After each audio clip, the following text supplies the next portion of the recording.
We cannot have the people lose faith in this institution.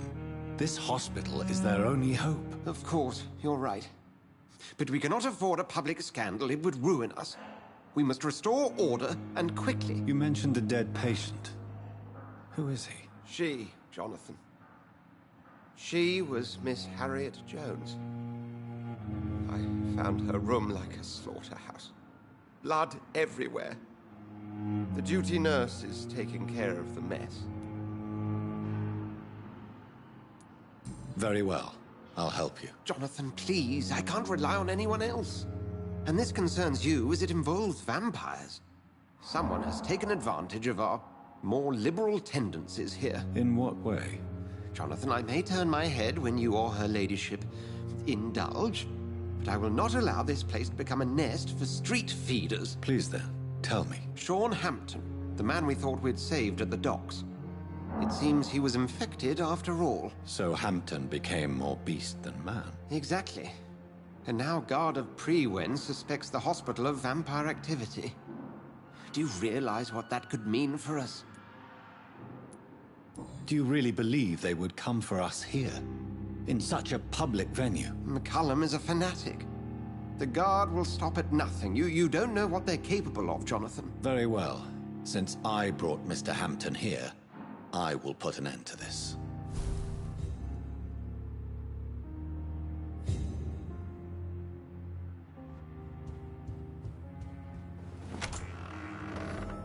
Sean Hampton lives and breathes for the well-being of his flock. There's no other place he would go but the docks.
Good evening, Doctor.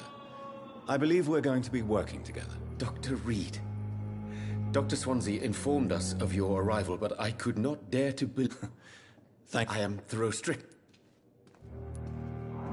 Can you tell me anything about...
about the recent commotion in the hospital?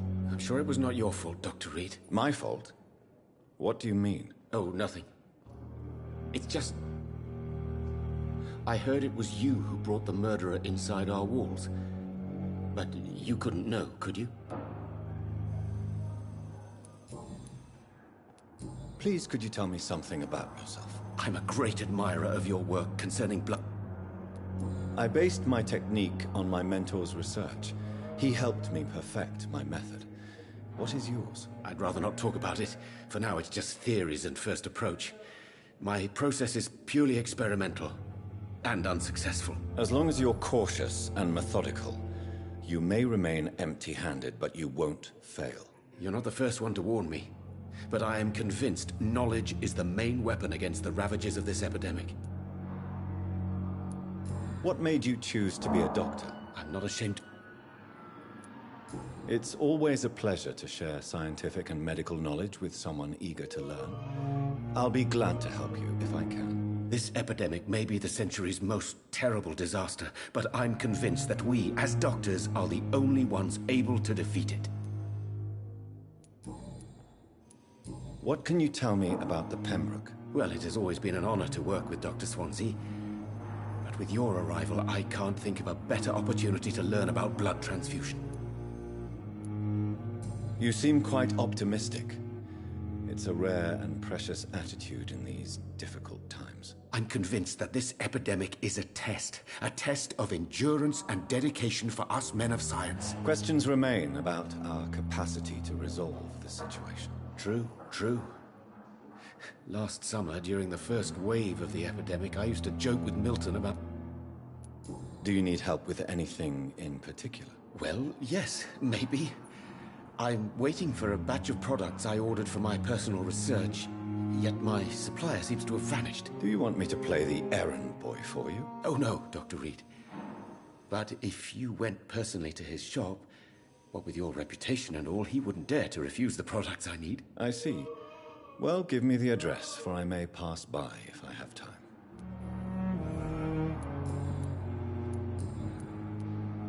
Goodbye, Dr. Strickland.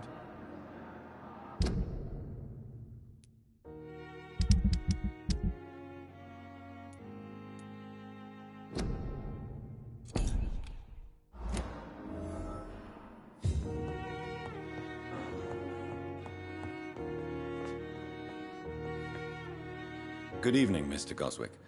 How are you? I'm okay. Admit it, Mortimer. Your mother had you hospitalized here because you tried to kill yourself. Yes, it's true. All right, then. This is the first time we've really shared information about your case. Shall we call this progress? Call it what you want, Dr. Reed. You can trust me. I won't report you to the authorities. My one and only concern is your health. I guess I should thank you then. Can I help you in any way, Mr. Goswick? I wrote a letter for my mother. She was supposed to read it after my death. But I suppose she doesn't have to read it now. I see. And is this letter still near the place where you tried to take your own life? Yes. And I don't want anyone reading my last words. I mean, I'm still here. If you bring me back that letter, then perhaps we'll talk.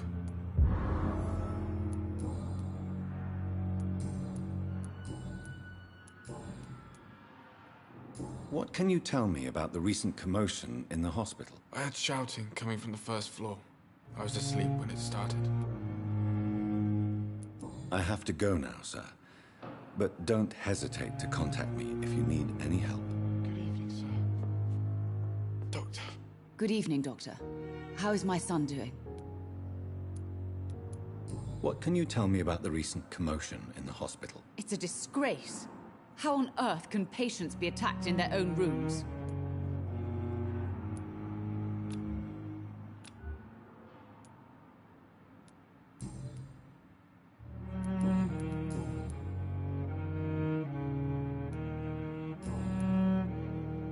Goodbye, Mrs. Goswick. I'm all right. Don't waste your time.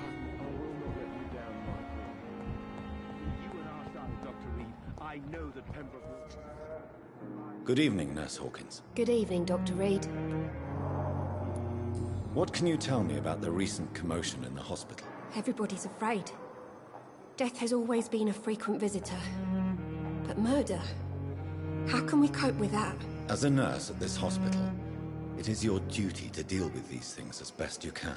Yeah. Until it's my turn to have blood spread all over the walls. I entered the room first, Dr. Reed. I've seen what that monster did to the woman. Do you need medical help yourself, nurse? I'm afraid I've contracted some illness, Dr. Reed. Not under my watch, nurse. Take this. You'll feel better. Thank you, Dr. Reed.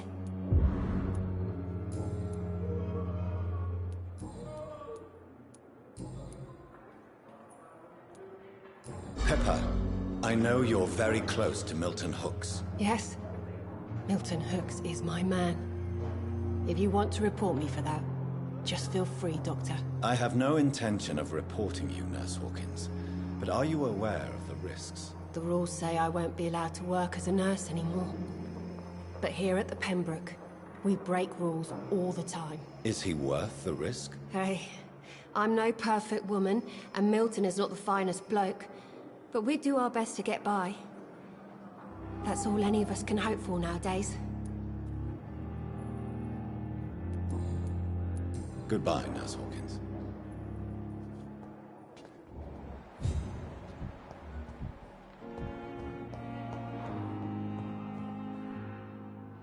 Good evening, sir.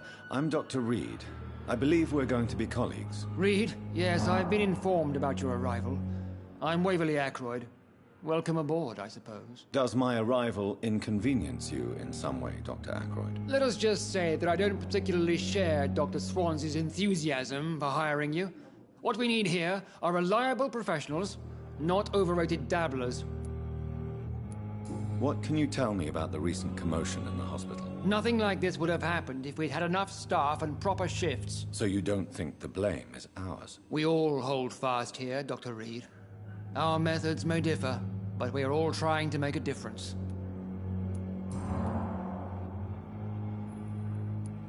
If you have a problem with me, Dr. Ackroyd, please feel free to tell me. Dr. Swansea has imposed your presence on this hospital without asking anyone's advice. The benefit of his position. But I don't agree with it. I know we've never met before, but I believe this hospital could use all the help it can get. You will agree with that, I'm sure. Oh, but I have heard about you, Dr. Reed. Of course, you can't say the same about me, since I have not wasted my time courting the press. There is no need for such animosity between us.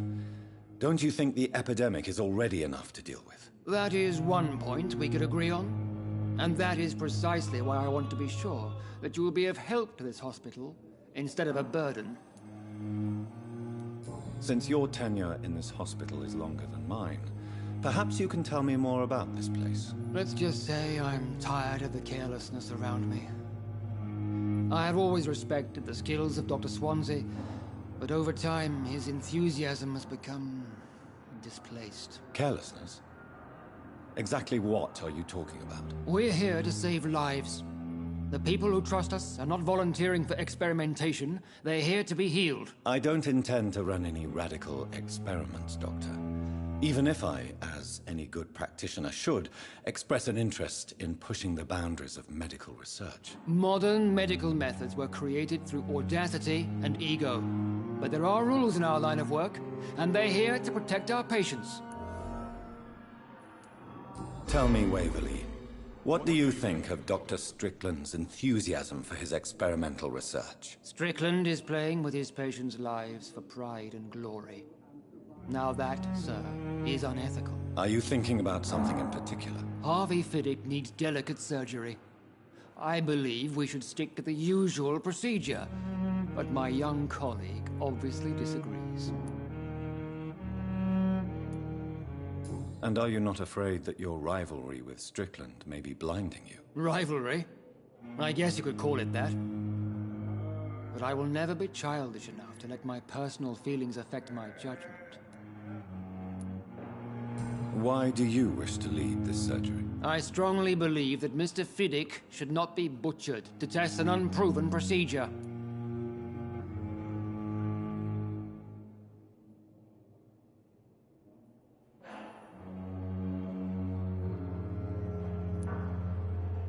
If you are going to lead this surgery, I'm trusting you to assume the consequences of your actions, whatever the result. I'm not the kind of man who runs away from his responsibilities, Dr. Reed.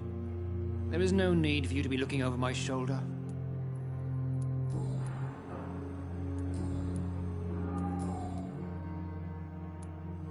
I don't know what you've heard about me, but I have already proved my value as a practitioner. I don't question your skills, Dr. Reed, but your motive. Is it money, fame, or are you truly dedicated? And what exactly is that supposed to mean? I served in the war just like you. But unlike you, I did not use the wounded to play the modern sorcerer. Be careful what you insinuate, Dr. Ackroyd. I only want you to admit you used those men to improve your theories.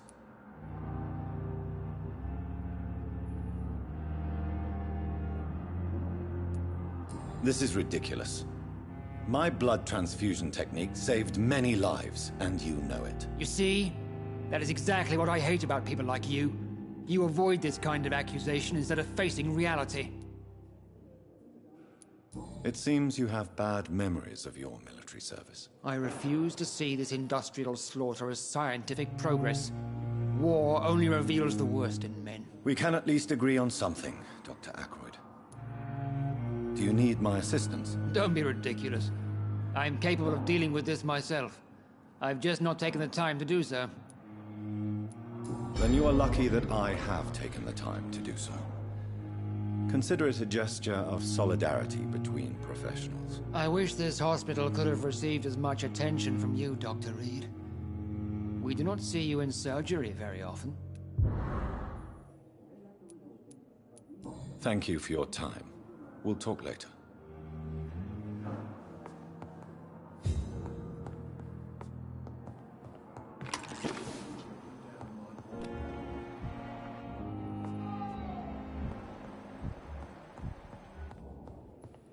Good evening, sir. Doctor. Good evening, sir. I'm Dr. Reed. May I help you? I don't know if a third opinion is needed. Your colleagues are already arguing about my condition. I see. Would you mind telling me more about your situation? I'm Harvey Fiddick. All I want is to get me bloody arm fixed properly. Please, tell me about the recent commotion in the hospital. I heard Miss Jones call for help from her bedroom. There were some loud noises, like people fighting.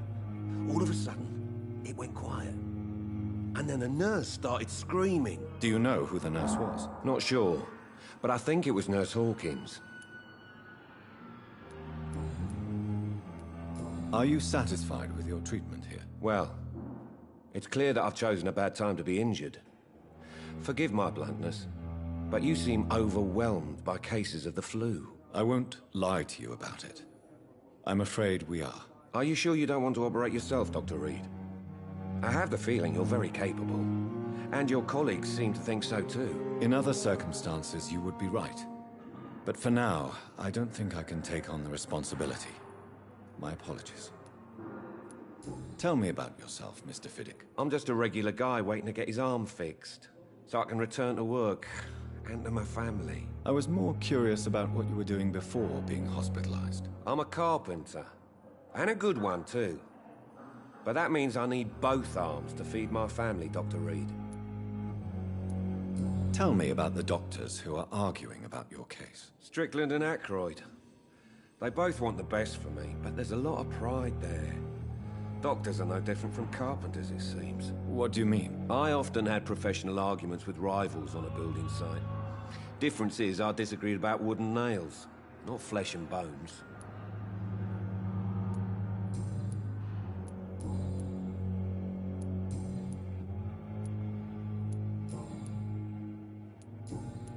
Goodbye for now, Mr. Fiddick. I'll see you later.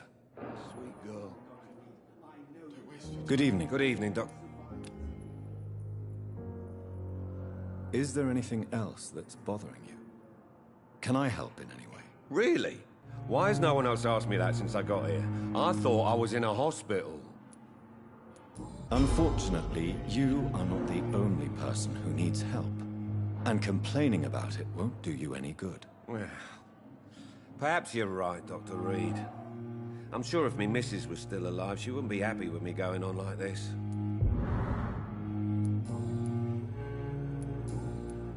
Goodbye for now, Mr. Fiddick. I'll see you later. You always knew the words to calm the children, Ellen. As for me...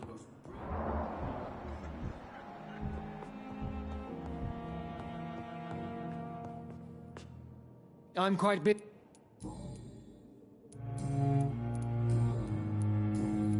Thank you for your time. We'll talk later.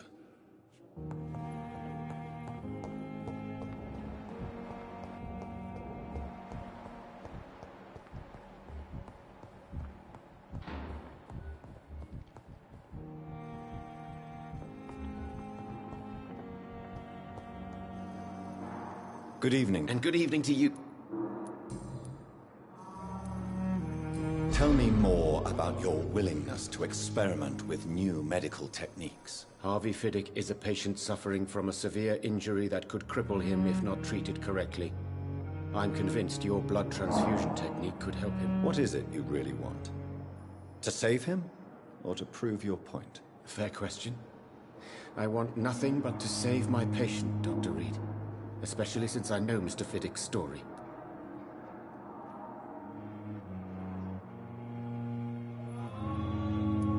This personal involvement could also appear to be a lack of impartiality. You must know that a good surgeon must remain neutral. I agree. But that does not excuse Dr. Ackroyd's behavior. A man who did not even take time to converse with his patient. Do you think keeping his distance was a mistake? All I know is that I'm taking care of human beings with desires, hopes, and fears. Not some biological machine comprised of blood, bones, and flesh. Tell me Mr. Fiddick's story. Our first diagnosis was compromised because Mr. Fiddick lied to us about the real origin of his injury. He first claimed it was an accident. But why would he hide such crucial information from us? Because he is a proud father, ashamed of putting his children at risk because of his own negligence.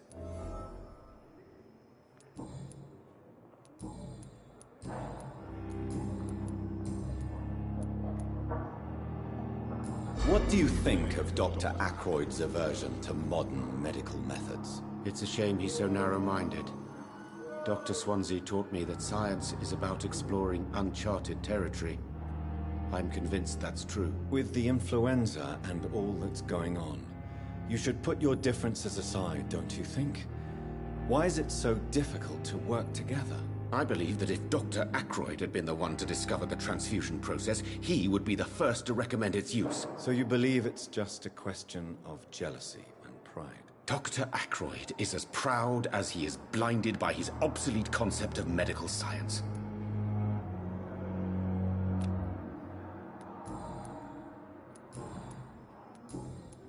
Goodbye, Dr. Strickland.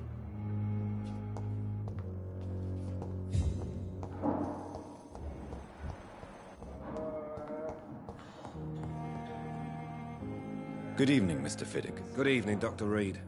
Any news about my operation? Tell me about your injury, Harvey.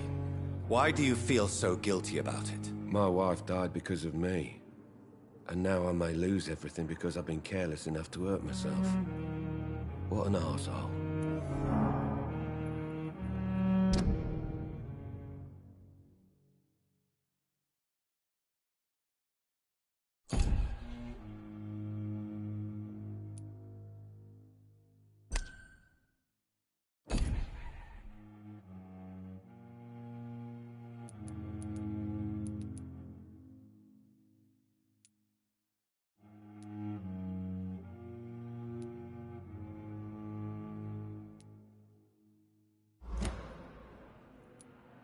How could your job be responsible for your wife's death? I was working a double.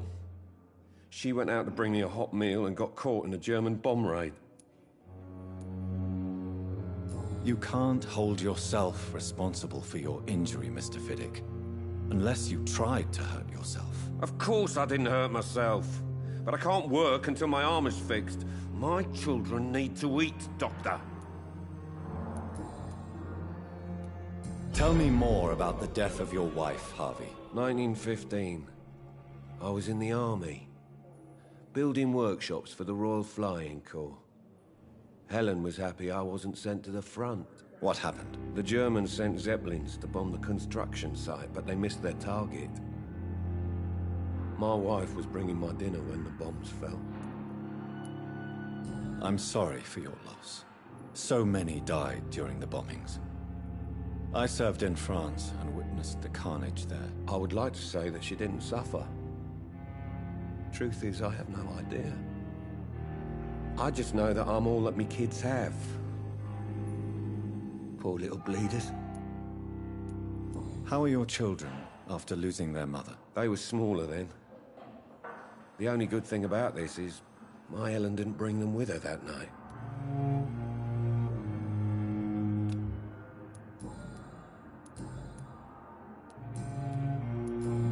Goodbye for now, Mr. Fiddick. I'll see you later. You always knew the words to calm the children, Helen. As for me, what a blundering idiot. Good evening, Dr. And good evening. Goodbye, Dr. Strickland. I'm quite... Thank you for your time.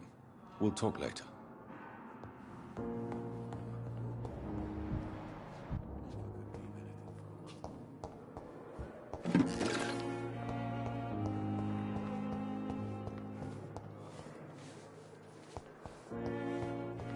Fear and disgust on every street corner. Daily routine. What on earth happened here?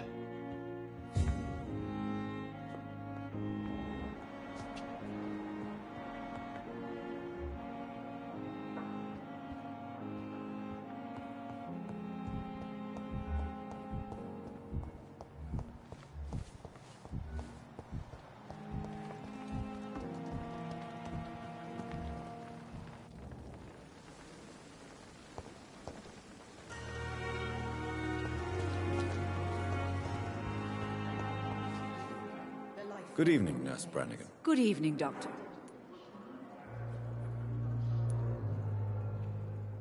What can you tell me about the recent events in the hospital? That Mr. Hampton killed Miss Jones in her room, then ran away. And did you see all this? No. I was working by the tents when it all happened. I only entered the room when they asked me to clean up the blood. Where is Miss Jones's body? I don't know. I'd imagine the morgue. It all happened so quickly. Did you see Sean Hampton leave the hospital? I think I saw a silhouette exiting the hospital gates after the shouting started. At first I thought it was someone who was just scared, but... well, maybe it was him.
Goodbye, nurse. Call me if you need assistance.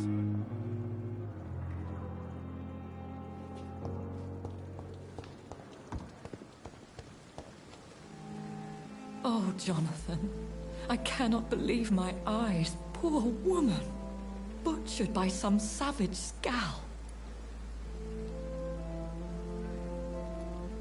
Yes, and I'm afraid I'm at least partially responsible. The man, the scowl, I brought him here. Jonathan, how could you say such a thing? Forgive me if I feel despondent. For there seems to be no end to the suffering and death that surrounds us. I'm always here for you, Jonathan.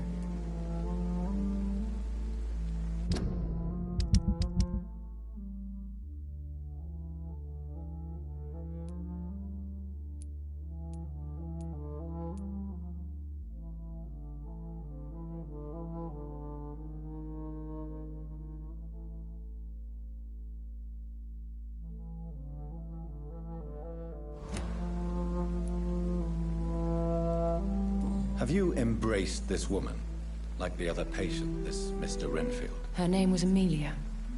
And no, I did not kill her. I vowed a very long time ago that I would never take another life, unless they ask. Is there sufficient vitality in the blood of the sick and dying patients? Yes, Jonathan. The hunger gnaws at me every waking hour. Frankly, I'm starving. Temptation surrounds us.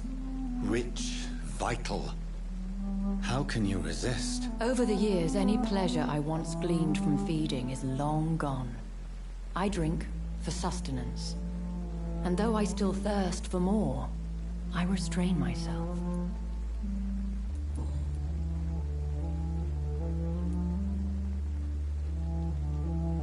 What do you know of Ascalon? I was threatened by a creature, a vampire in Whitechapel, stating I had to obey the law of conduct. What more can you tell me about him? He was bigger than a man. Huge, in fact. He seemed to radiate violence. I thought he was going to tear me apart. Then he vanished. Fergal, the executioner of Ascalon.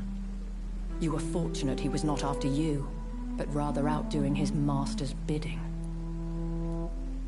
What is Ascalon? The Ascalon Club are the most powerful vampires in Britain and exert tremendous influence. Take my advice and stay well away.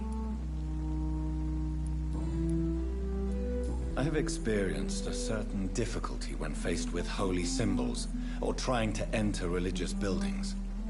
Have you? Now that's quite a question. I don't know why, but yes, it has happened to me. Is this a sign? The hand of God in action? Are we repellent unto heaven? I don't have the answers, Jonathan. But I believe superstition and magic is just fact awaiting the lens of science.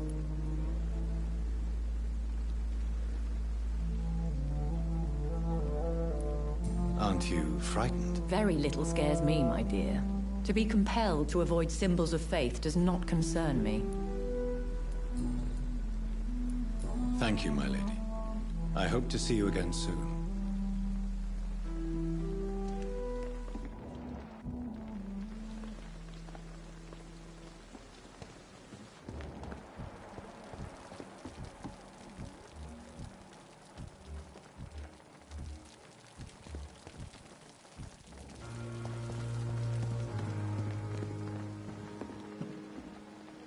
Good evening, Dr. Tippett. Dr. Reed, any good news to share? Can you tell me anything about the recent commotion in the hospital? It's a tragedy, pure and simple. The hospital is meant to be a safe haven to all. We failed the people who trusted us with their care. Do you think I should not have brought Mr. Hampton back here? It's not your fault. You rescued that poor soul. It was the Christian thing to do. But we should have noticed his instability.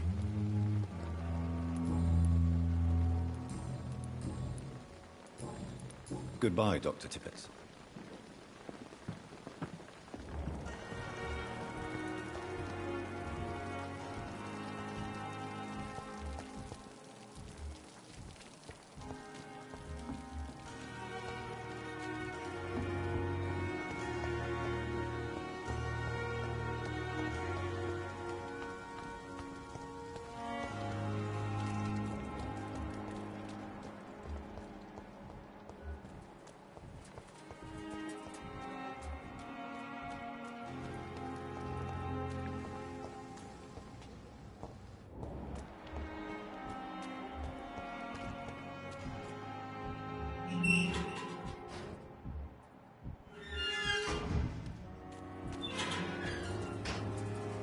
Good evening, sir.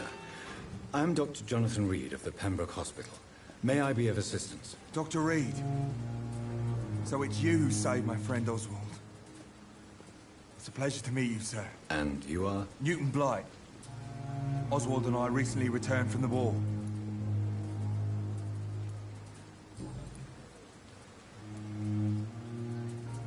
You are always welcome at the Pembroke Hospital.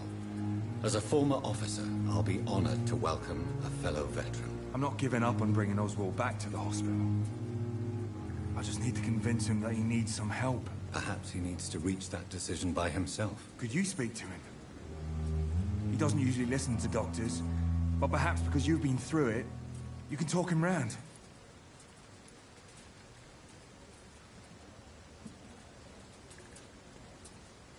Why do you stay here now that Mr. Thatcher's back? It's complicated. Since the war, Oswald's been really nervous with the idea of entering any hospital.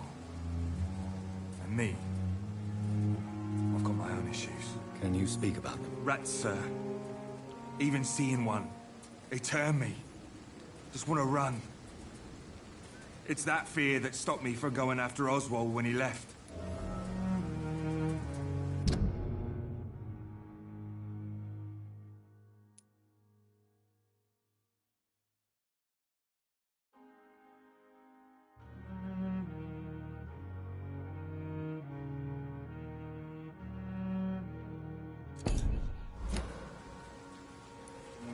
What can you tell me about the war, Mr. Blight?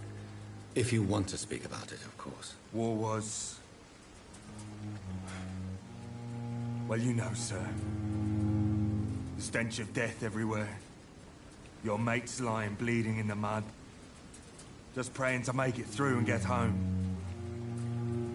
Bloody nightmare. Did you know Oswald Thatcher before the war? No. We met in the battlefield. I think we're in the same boat to France. We've stuck together ever since. I fought in France, too. I served as a field surgeon, but it was not uncommon to repel an assault, especially at night. Yeah. The first time I was wounded, I had to protect the infirmary from hostiles. Twice.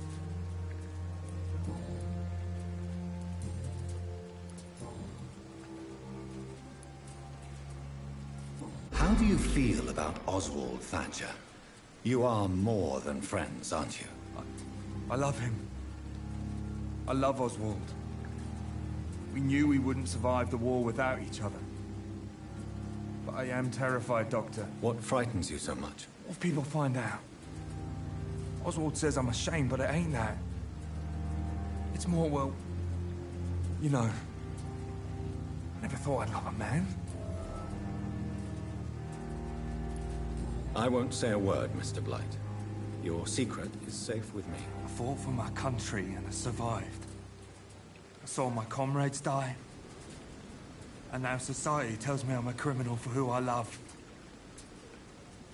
It makes me so angry.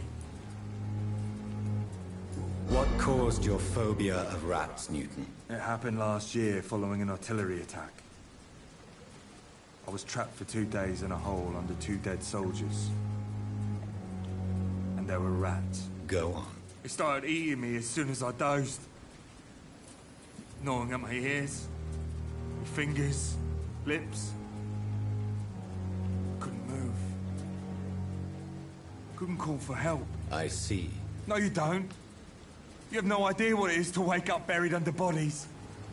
Fucking vermin eating your flesh. Oswald. He found me and saved me.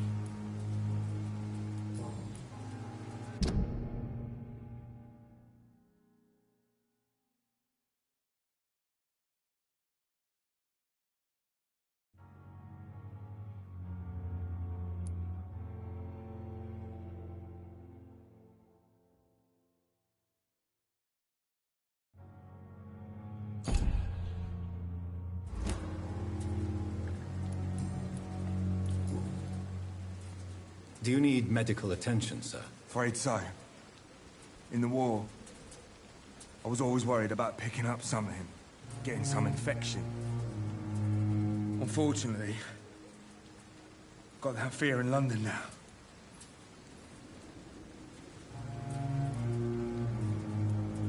I will see you later. Goodbye, Mr. Blight. Take care of yourself.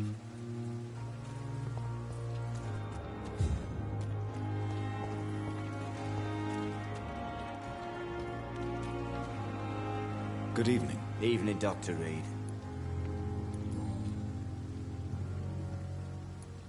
Do you want to talk about why you have this fear of being enclosed, Mr. Thatcher? No, I really don't.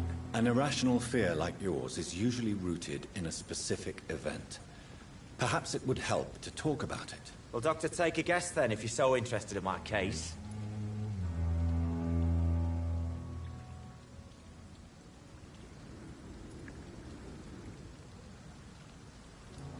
When I rescued you, you expressed joy at seeing the sky again.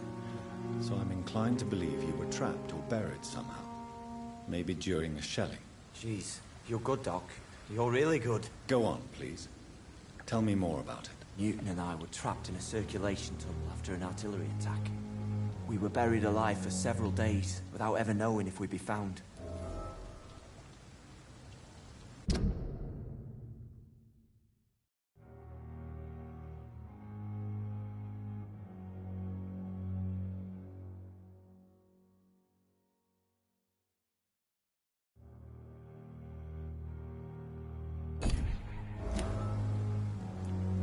Tell me about your true feelings for Newton. I love him. I'm not a...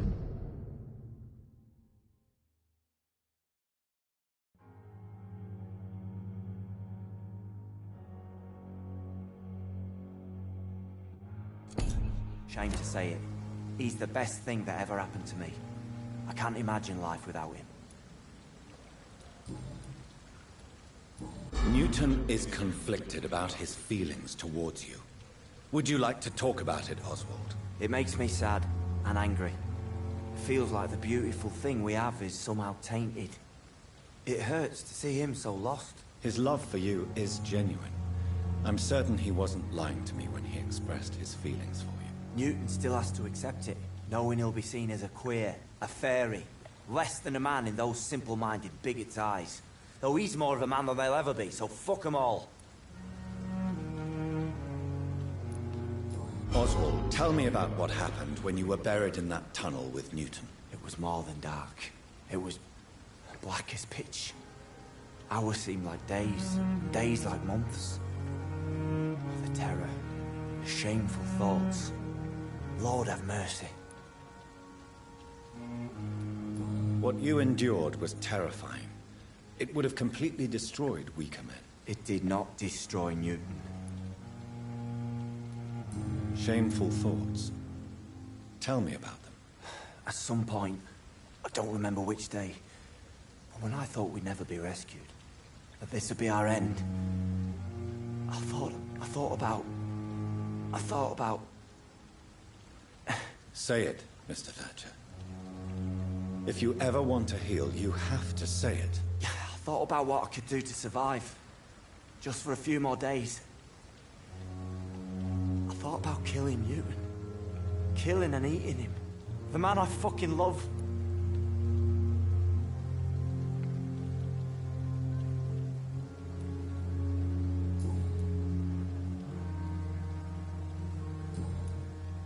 Goodbye, Mr. Thatcher. Try to take care of yourself.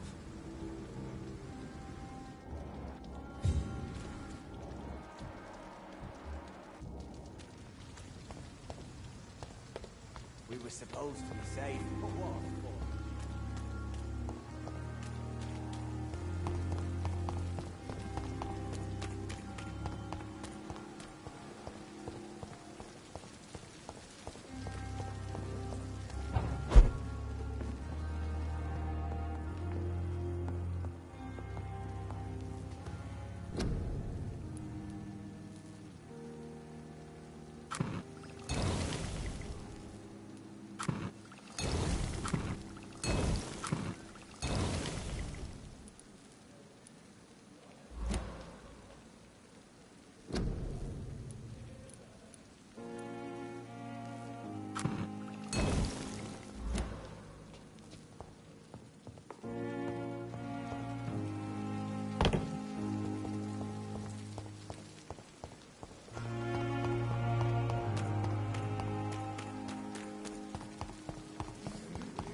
Hello again, Mr. Blight. Good evening, Dr. Reed.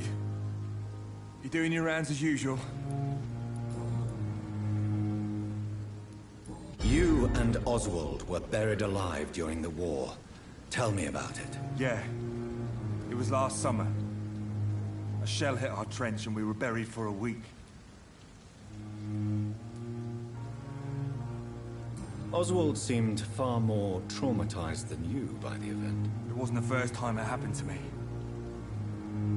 Surviving it again gave me strength. You believe that?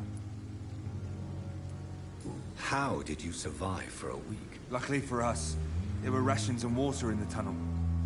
It was an outpost, see? Since then, Oswald's not keen on being inside for too long. Do you need medical attention, sir? Afraid so. In the war, I was always worried about picking up something, getting... Throughout history, some diseases have done more damage to armies than any weapon created by man. You were wise to be careful. You're working at the Pembroke Hospital, aren't you? That's a good enough reason for me and Oswald to go there. You and Oswald? Yeah.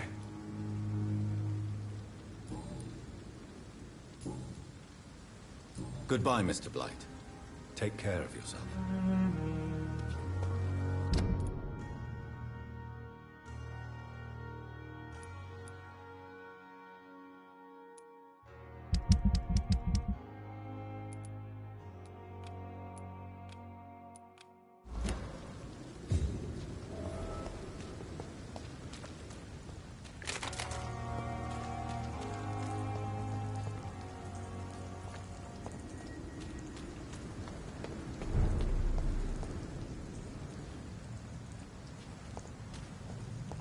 Human! Kill it!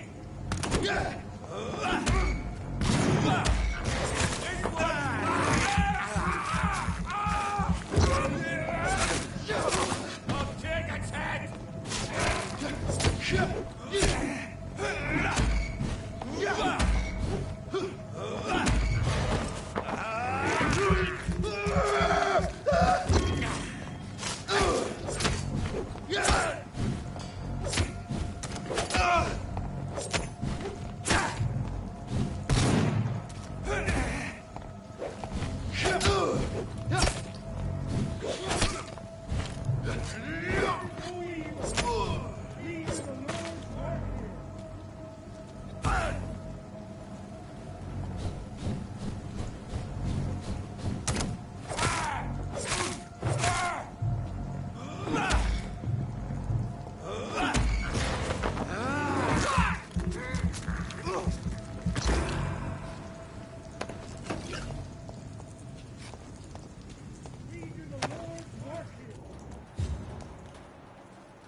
It's locked.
In this letter, Mortimer Goswick doesn't...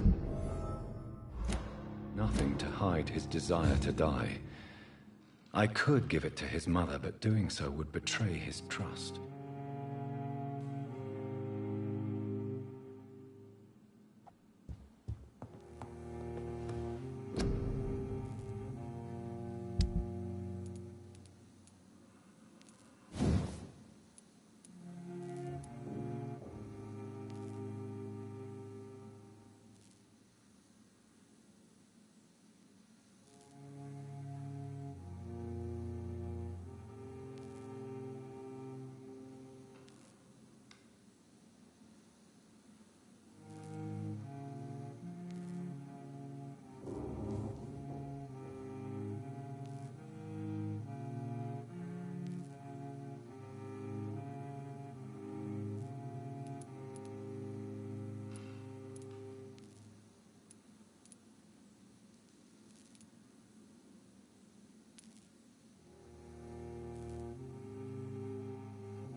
It seems the Prewin are redoubling their patrols in the district. I must be more careful.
have some of the most brilliant minds in London at Pembroke. My sweet girl. Reads me like a book. Good evening, Doctor. How is my son doing? Goodbye, Mrs. Goswick. Good evening, Mr. I'm okay. I have retrieved your letter, Mr. Goswick. I can assure you that nobody read it but me. Thank you. This is for you, then. For your help. And for your silence. I think you should talk to your mother. It would be good for both of you. Thank you, Dr. Reed. I'll think about it. Now, please, let me be.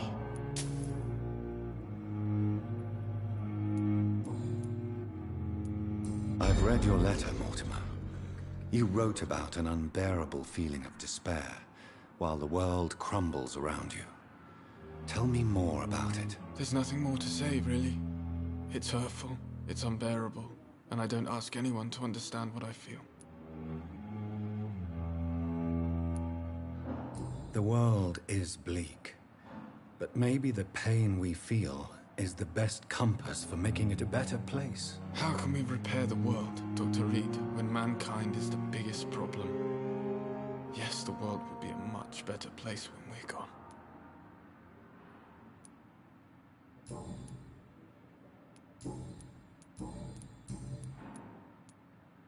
Why did your mother have you hospitalized here? She seems convinced this is a bad hospital. My mother just wants the best for me. She won't rest while I'm here. She'd go all the way to hell and back to help me.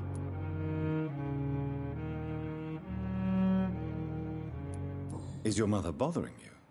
As your doctor, I can ask her to leave you alone if you would prefer. That's tempting, Doctor. But you have no idea what my mother is capable of. She would tie herself to my bed if you asked her to leave. Pembroke Hospital may look unorthodox, but rest assured, you're in good hands here. It's not me you have to convince, Dr. Reed. It's my mother.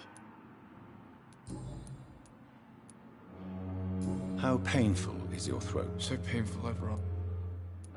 I'll let you get some rest, then. Good evening, sir. Doctor. Good evening.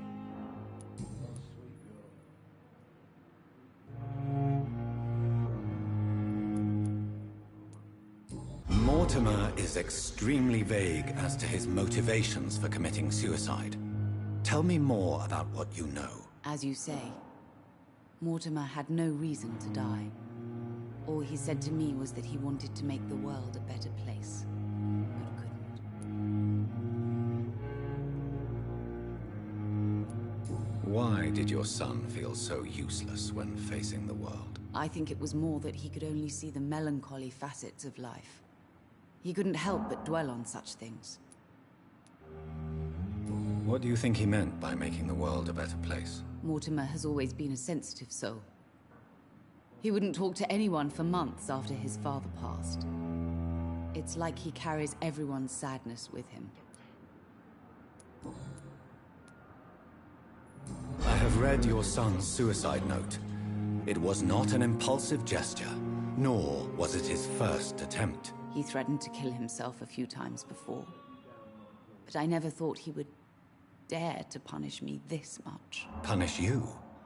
Why? I've known for a long time he was not happy with his life. But I always hoped he cared enough to avoid making me suffer like this.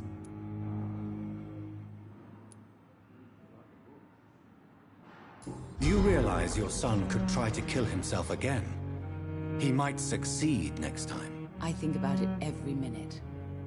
But I won't stop fighting for my son's future. That's how much I love him.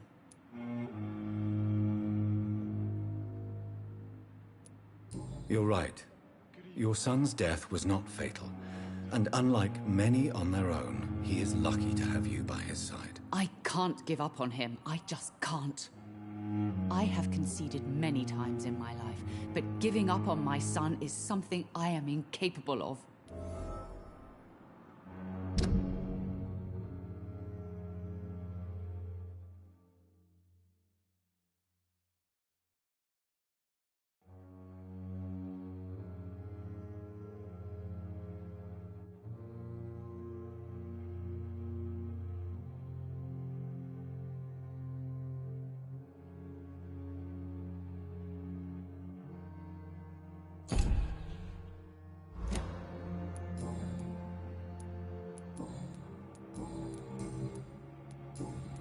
Goodbye, Mrs. Goswick.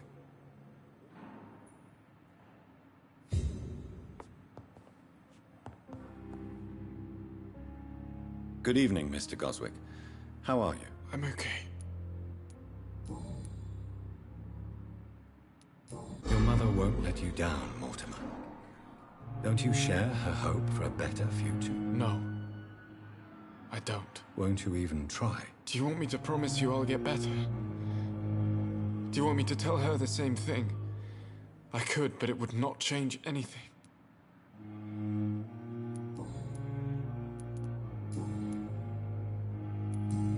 I have to go now, sir. But don't hesitate to contact me if you need any help. Good evening, sir. Doctor.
Opium is one of the main ingredients of Strickland's medication. Never a good move.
I have this thirst for blood.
I'm quite busy right now, Dr. Reed. Thank you for your time. We'll talk later.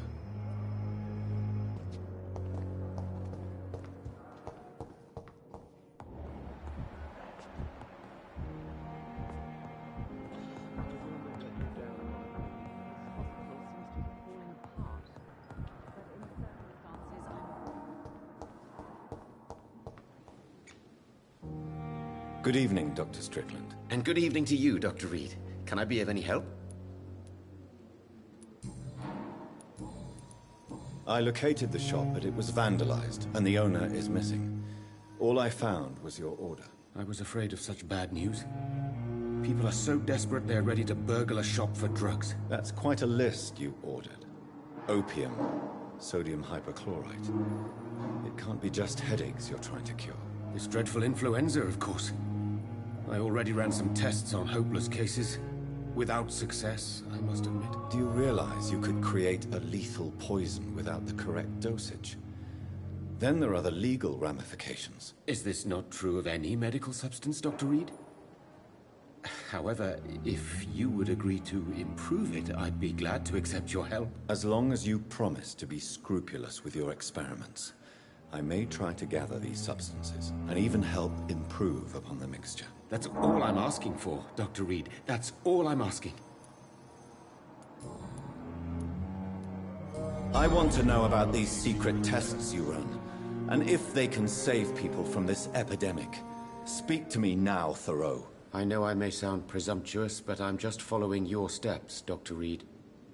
I'm casting away the shadows of ignorance by daring to face them. Self-confidence is essential in our line of work, my young colleague. but only if tempered with the correct amount of cynicism. But you never doubt yourself, Dr. Reed. I've read all your articles and books.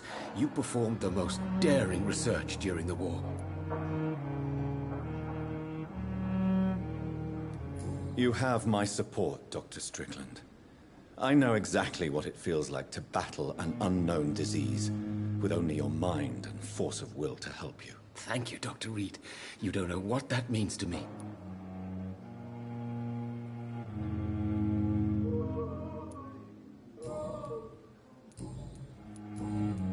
Goodbye, Dr. Strickland.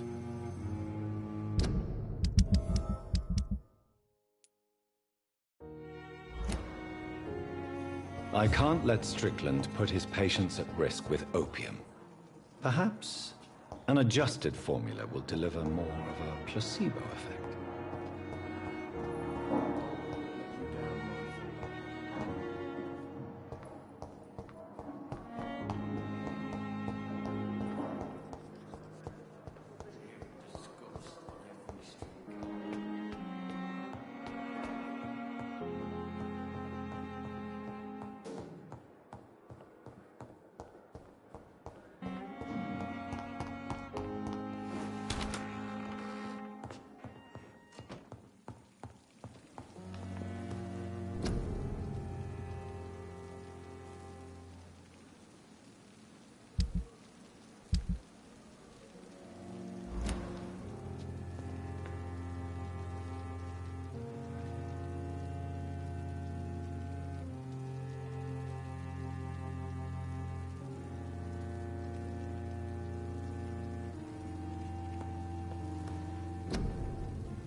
Strickland's project could be dangerous.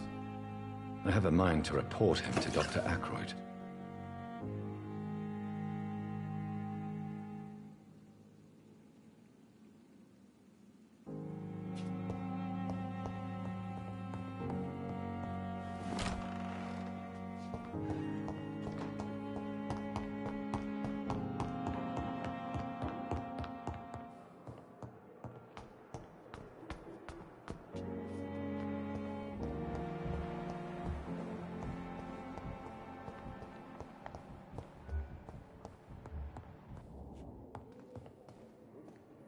I'm quite busy right now, Dr. Reed. I know that you're a busy man, but I could use your help and advice. The great Dr. Reed honors me with a request. What is it exactly? Dr. Strickland devised an experimental drug for the Spanish flu that he asked me to manufacture. You know what I think of fringe medical experimentation? That's exactly why I want you to keep the result, Doctor. I made sure it won't harm anyone, but I'd like you to take care of it. I see. Put it in my cabinet. I'll give you the key. I'll make sure no one uses this medication by mistake. I'll do that. Thank you for your help, Dr. Ackroyd. Thank you for your trust on the matter, Dr. Reed.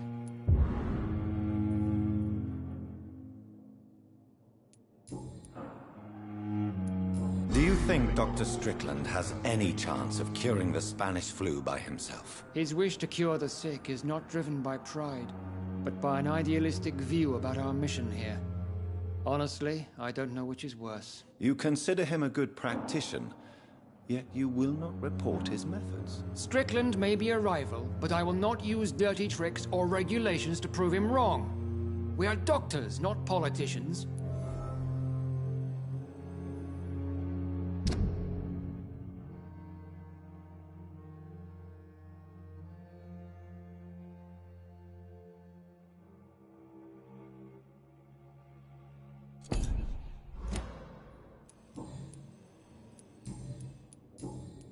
Thank you for your time. We'll talk later. Blaming me will not further your agenda, sir. Good evening. Good evening, Dr. Strickland. And good evening to you, Dr. Reed. Can I be of any help? Did you know Dr. Ackroyd never reported your experimental research, despite the fact he doesn't agree with it? Really? I didn't suspect he knew about my work. I must confess I am surprised. Perhaps he thinks you should realize for yourself the danger of what you're doing. See how condescending he can be? My God, he can be so irritating.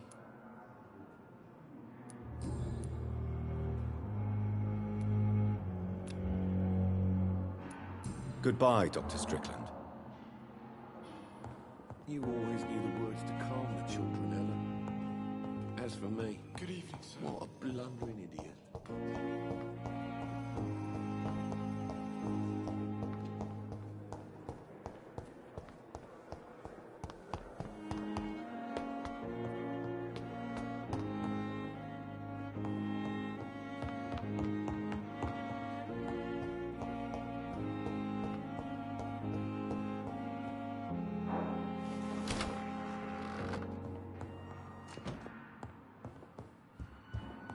It's locked, all right. It's locked.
It's locked, all right.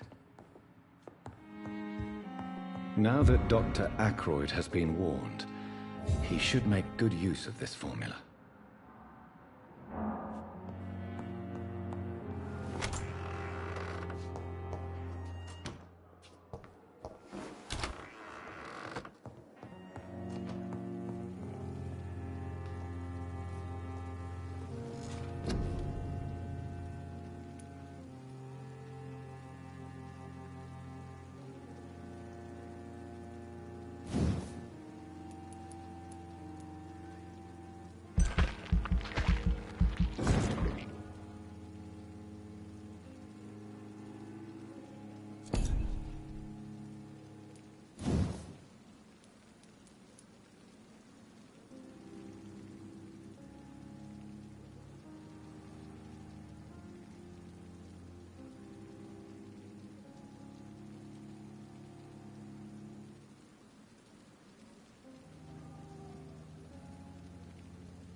Good evening, Miss Howcroft.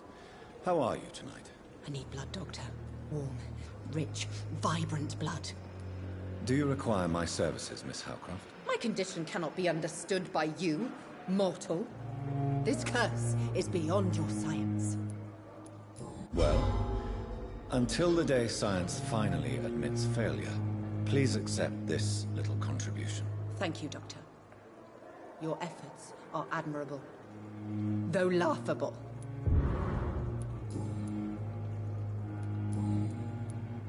Is there anything you can tell me about the recent commotion here? Many things can happen under cover of night, Dr. Reed. But I took no part in this massacre. But did you see or hear anything? I can't say I did. But the smell of fresh blood almost made me faint, Doctor. I'll leave you, Mistress of the Dark, to your nocturnal activities.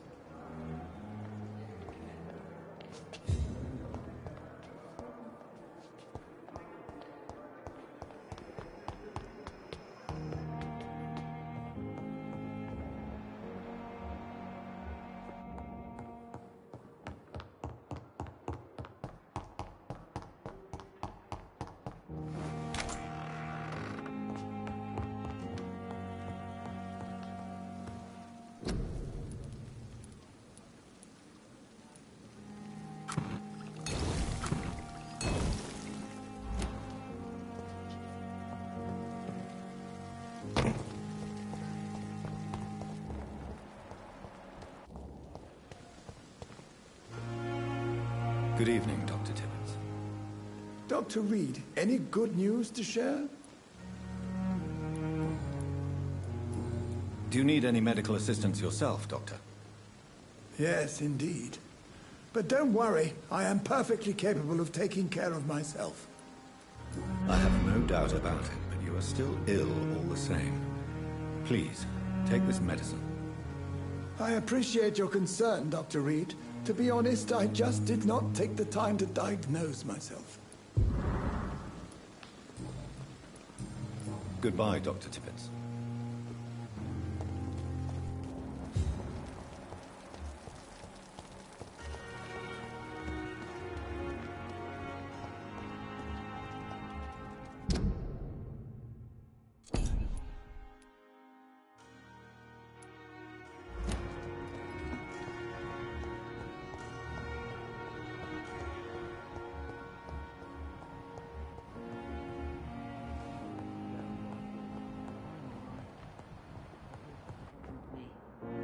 Good evening, Dr. Strickland. And good evening to you, Dr. Do you need my medical attention, dear colleague? I would have been confused if anyone other than you had asked that question, Dr. Reed. But your help is welcomed. There is no shame in helping each other. We're colleagues, after all. Many doctors I have known are too cynical to think that way. Goodbye, Dr. Strickland.